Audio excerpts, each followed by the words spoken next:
Hi, I'm Pastor Steve Talmage of Love of Christ Lutheran Church in Mesa, Arizona. And each week, Pastor Nanette Christofferson and I try to provide introductions to upcoming Bible readings for Sunday. In this lesson, we're going to look at the Old Testament reading for Sunday, February 12th, 2023. It's a reading from Deuteronomy 30, verses 15 to 20. Just a little background on Deuteronomy. First, most people place this account in the mid 13th century before Common Era, around 1260. The people of Israel are coming out of the wilderness after 40 years of wandering. They are encamped in the territory of Moab. That's right out on the side of the Dead Sea where Jordan is found. And they're getting ready to move up and cross the Jordan River into the Promised Land. The words are attributed to Moses, but they may consist of later edits. Most modern Bible scholars show there's at least 4 or 5 schools of editing that go into Genesis, Exodus, Leviticus, Numbers, Deuteronomy. The meaning of the word Deuteronomy it means second giving of the law. So that kind of tells you that after the first giving, it didn't take. That there's a need to remind the people of what God is about and the basic commandments that he's given. So we have a restatement and reaffirmation of the Sinai covenant, which is the 10 Commandments. Just a brief outline from Zondervan Handbook of the Bible. You see there's a historical prologue, basic stipulations, detailed stipulations, document clause, there's a list of blessings, there's a list of curses, and then there's a recapitulation of what's happened. And then the latter 4 chapters, deal with Moses' last words before Joshua is going to lead them into the Promised Land. The historical setting, again, is 13th century before Common Era. Alan Millard writes, Egypt is in decline. And as Egypt declines, the Philistines along the coast of the Mediterranean are rising and become the dominant force that we read a lot about in the annals of David, his time there. You have a new technology. We have iron that is being developed into the building and weaponry of the people. City-states are giving way to national states like Edom and Moab. So what does that mean? That rather than each little city being an entity unto themselves, now they're becoming more regionally based or territorially based, and those cities become part of a community of cities under a common king, under a common leader. In the ancient Near East, this is from an article out by Gordon Wenham. In the ancient Near East, covenants guided and directed relationships all the time. And so what we have in Deuteronomy is very much consistent with the format of ancient Near East covenants. There's a preamble, there's a historical prologue that describes the relationship between the author of the covenant and who the covenant is with. There are strong stipulations explaining what the mutual responsibilities of the parties are. The document clause describes the actual treaty documents and arranging for the vassal to read it at regular intervals, so people are constantly reminded of the agreement that's been made by the dominant party, the ruling party. And then there's a list of gods usually included as witnesses to the treaty. And in this case, God is the author of the covenant, and God is the ultimate witness of the treaty. And then there's the last part, are a listing of curses and blessings, threatening to the one to whom the treaty is being granted horrible consequences for disobedience, while prosperity and blessing if the one remains faithful. So this isn't a new invention by the Israelites. It is simply a reiteration of the components of a covenant, but God is the one who is the one initiating the covenant and will enforce the covenant, and the people of Israel are the ones agreeing to the covenant. The promised land is dominant in the whole Old Testament, and particularly as the people of God prepare to inherit or go into across the Jordan. And this goes all the way back to Genesis 12, when God called Abram and Sarah and made a promise to give them many descendants and form them into a great nation. And then in chapter 17 of Genesis, God reiterates the promise to give the land of Canaan as an everlasting possession to Israel. And this is part of the dynamic in 21st century today between Palestinians and Israelis, where the battle is always over the land. Whose land is it? Whose God gave it to them?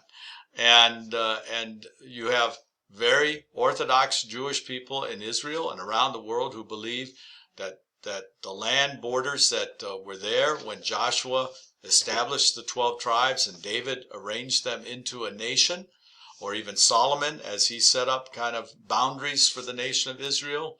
Those are the borders that Israel is entitled to, regardless of how long Arabs or Palestinians have been there. Then in chapter 17, the receiving of that promised land means that Israel, the descendants of Abraham and Sarah, the descendants of the 12 sons of Jacob, Israel, are entering into a special relationship with their God. And then finally, they are to bring blessing to all the peoples of the earth as they inherit this gift. It's a gift given to them.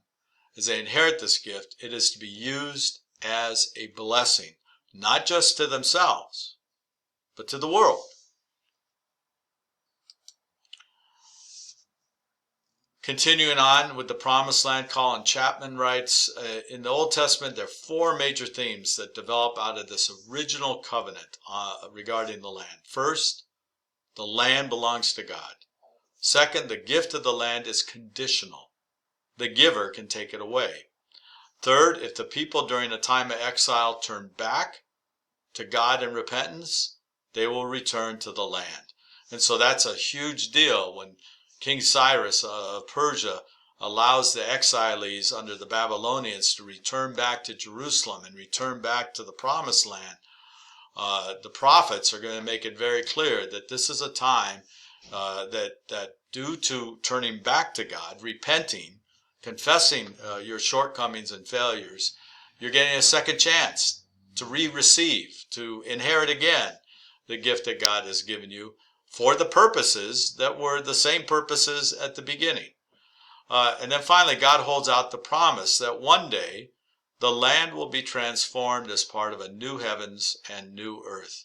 So this link to the land, the geography, the place, is critical to Israelites today. It's critical to the Israelites in the time of Moses and Joshua.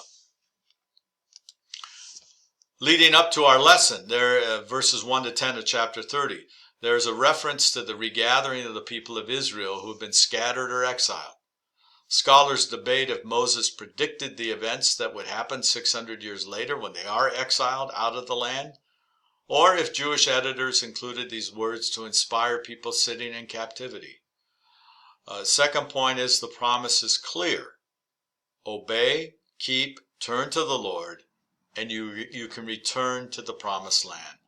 So there's a clear link that exile only happens because people broke the covenant that God established with them under Moses with the 10 Commandments and the giving of the gift of the land. And so the only way to restore that gift is to obey, to keep the commandments, and to turn back to God. Then in verses 11 to 14, the writer makes it very clear what God is asking, what God is commanding is not too difficult for the people to follow. Genesis, Exodus, Leviticus, Numbers, Deuteronomy record God trying to be very, very clear what God wants to do through his particular people. And that's to be a blessing, to reveal this one true God, this loving, creative God who wants to have a relationship with all humanity, is to be revealed as the people of Israel, whom he has chosen to be his vehicle of blessing for the sake of the whole world.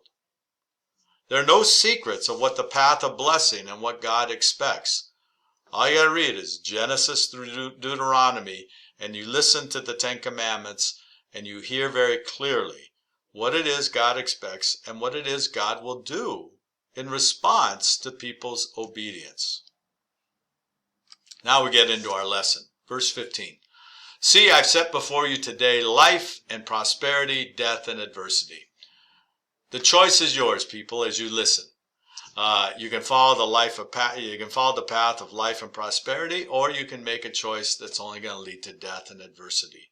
And as we look at the history of Israel, even though this was made very clear to them, they often chose the path of death and adversity.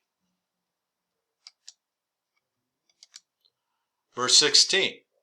If you obey the commandments of the Lord your God that I'm commanding you today, by loving the Lord your God, walking in his ways, and observing his commandments, decrees, and ordinances, then you shall live and become numerous, and the Lord your God will bless you in the land that you're entering to possess. So again, obedience, loving the Lord, walking in his ways, observing his commandments and decrees. This is why in confirmation instruction we seek to teach the kids the small catechism. We seek to teach them the Ten Commandments, not as these clubs to be held over your head, but as an invitation to the path of blessing. If we keep the priorities of God our priorities, if we follow the ways of God, then the promise from God is that we are going to experience that sense of living in a right relationship with God and experience God's blessing, and in turn, we're going to be a blessing to others. Verses 19 to 20. I call heaven and earth to witness against you today, that I have set before you life and death, blessings and curses. Choose life, so that you and your descendants may live, loving the Lord your God, obeying him and holding fast to him, for that means life to you and length of days, so that you may live in the land that the Lord swore to give to your ancestors, Abraham, to Isaac, and to Jacob. Why do we follow the commandments? Why do we listen, observe, and obey? Because it's the path toward blessing. It's the path toward life. And we're living out the call that God gave to our ancient ancestors 3,800 years ago, to Abraham and Sarah, to Isaac, to Jacob and the 12 sons and all the descendants that came from there. We're trying to live out that identity as people of God who trust that what God is asking us to do is not just in God's benefit, but it's in our benefit. But more than that, it's in the world's benefit.